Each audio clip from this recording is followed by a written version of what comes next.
Okay, ladies and gentlemen, hey, we're back. We're talking about The Walking Dead episode called Claimed. It aired tonight, February 23rd, 2014. If you haven't had opportunity to watch the episode, stop listening now. Major spoilers, here we go. Claimed. A number of immediate threats plague Rick. Group members deal with their past. I love this episode, man. Tonight was back to the basics of horror. It was a horror genre episode, and I'm telling you, man, if you weren't on the edge of your seats, if your blood pressure wasn't up, I don't know what you were watching, okay? But I was watching The Walking Dead, and this was an amazing episode, man. First off, let's just talk about the relationship between Michonne and Rick. It's still there, and Rick is depending and leaning more on Michonne, man, because Rick is injured, and Michonne is stepping up to bat, man. Michonne is more of a mother than Lori ever has been, man, period, okay? Rest in peace, Lori. I love this, man, because Rick says, Michonne, I need you to be a best friend to Carl. And Michonne steps up to bat. She even plays around with Carl, man, with this this crazy cheese, this cheese whiz, man. She tries to get him to laugh and stuff because they were sitting at the table eating some breakfast and having some fun, kind of, escaping the reality. And then all of a sudden, man, Judith's name, baby Judith's little ass kicker, her name was mentioned. And then all of a sudden, man, silence just fell upon the room. And it was one of those sad moments, man. Carl went off, he just took off. He's like, I got to get out of here or whatever, go read a book or something, take my mind off of that. And then Michonne takes Carl. They go on this little adventure to go find some food, batteries, and water, in that order. And Rick tries to say, he tries to convince Michonne. He says, I'm going to go with you. Michonne's like, listen, just rest. We'll be back. It's too easy, okay? And so Rick finally agrees. He's like, okay, you're right. And then they leave out the house, man. And then all of a sudden, Rick tries to push the couch, and he's injured. He can't push the couch against the door to secure the door. And then Carl, man, this is so frustrating, man. But I'm trying not to spoil too much of it. But, I mean, we got to talk about it. Carl comes back inside. He goes back inside. He gets this bag. And then he comes back out of the house, and he forgets to secure the door. The door is wide open. It's like crack, but it's starting to come open as they're walking away. And Michonne is too busy trying to, brighten up Carl's day because he's so hurt by the Judith situation, man, that she doesn't check the door. And now Rick goes upstairs to go to sleep, and now the door is unsecure, man. And let me just fast forward because I don't want to go in order talking about this episode because it's just that awesome. It was like 3 or 4 different movies inside of tonight's episode, or two or three different episodes in tonight's episode. And what ends up happening, man, Rick goes upstairs. He tries to get a shut-eye, and he goes to sleep. It goes to commercial break, comes back in. Rick is still sleeping. All of a sudden, you hear the voices of men.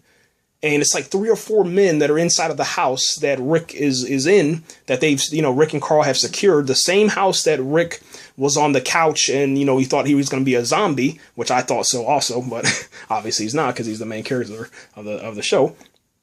And then all of a sudden, man, Rick wakes up and there's guys in the house, man. There's intruders inside of the house, man. And it's not just like, happy intruders or a group of intruders that, like him and his son and the rest of the gang. No, these guys are violent, man. You hear downstairs that someone gets shot.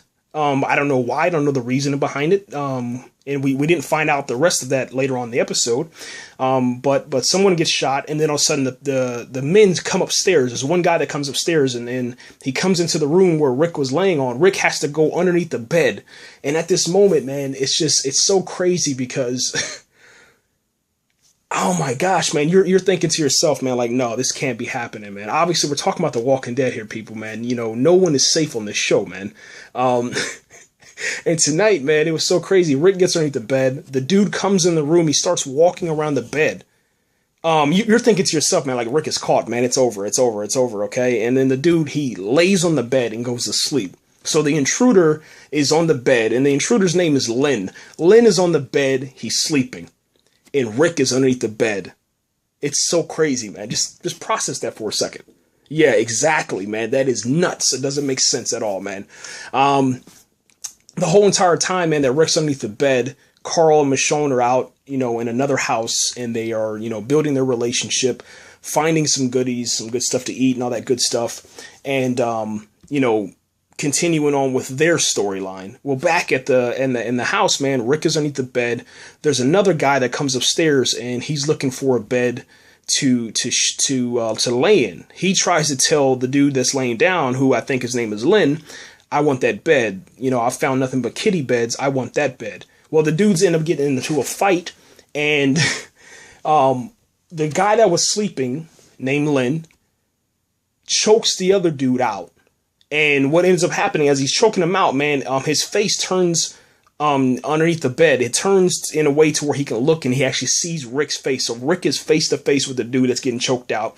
He's trying to tell Lynn, the dude that's choking out the other dude, he's saying, stop, man, stop, I'm seeing something. But Lynn's like, nope, too late, buddy, too late. And I think he kills the dude, or he just knocks him unconscious. I think he kills the dude. I don't know, yo, because it looked like there was one, they flashed back and it looked like he was breathing, but I'm pretty sure the dude was dead. After that, man, the dude, Lynn, who won the fight between, you know, his guys or whatever, goes back on the bed, jumps on the bed, goes to sleep again. And then Rick comes out from underneath the bed, and he tries to, you know, maneuver his way, you know, to find a safe place to kind of hide or escape, you know. And anyway, man, long story short, Rick goes into this bathroom, okay, and then he closes the door. He thinks he's safe, man. He turns around, and there's a dude. There's one of the bad guys, or the intruders. He's on the toilet, and then him and Rick start fighting. I don't know how Rick got out of there alive, man. Just to be honest with you, I have no clue, because they were making so much noise. I'm surprised no one, you know, someone didn't hear. But I think that at that time, downstairs, they were dealing with zombies or walkers, and they were a little bit distracted. And maybe the dude had just woke up and, you know, just, you know, was a little bit disoriented, and he couldn't really, you know, figure out where the noise is coming from or something like that. But anyway, Rick jumps out the window. He jumps down the window, goes around the side of the house, man. He has a weapon now, which is like this little Uzi looking weapon. And then he catches up with Michonne and Carl and gets them out of the way, out of danger, man. So at that thing, the whole entire time that Rick is kind of injured, he's trying to recover, it just lets you know that, you know, he's not as weak as he was when we first saw him at the beginning of this continuation of season 4. And that's a good thing, man, because now we know, okay, Rick is able to defend himself. Rick is still a vital character, man. He's able to, you know, be an asset, man, rather than a burden on Carl and Michonne and all them, man. So that was kind of cool, man. Them, you know, kind of getting that story out of the way and getting that, you know, that whole situation out of the way and saying, okay, from here on out, Rick is good to go, man. He's good to go. Let's go talk back about Abraham and Glenn. But we'll just go ahead and pause for here right now. We'll come back and talk about that in a second. Yeah, we're out here.